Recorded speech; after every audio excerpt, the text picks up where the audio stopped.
Case number 12 rape and murder. நடு ரோட்டில் வைத்து அவன் தலை தனியாக துண்டிக்கப்படும். Case number 13 rape case. பொதுமக்கள் முன்னிலையில் வைத்து தூக்கிலிடப்படும்.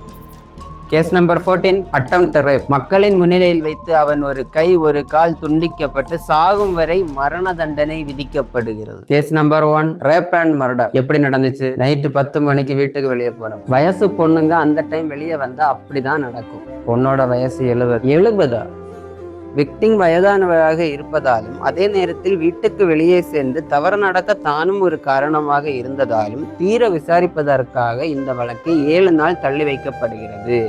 Case number 2 attempt rape. வயசு 20. என்ன ட்ரெஸ் போட்டிருந்தாங்க? சுடிதார், ஷார்ட் போட்டிருந்தாங்க. எப்படி நடந்துச்சு? ரோட்ல தனியா போயிட்டு இருக்கும்போது கத்துனதுனால காப்பாற்றப்பட்டாங்க. அதிர்ஷ்டவசமாக எந்த அசம்பாவிதமும் நடக்காததாலும் பையன் பெரிய இடம் என்பதாலும் மன்னித்து விடுவிக்கிறது. அடுத்த முறையும் ஏதாவது அசம்பாவிதம் நடந்தால் மட்டும் தக்க நடவடிக்கை மேற்கொள்ளப்படும்.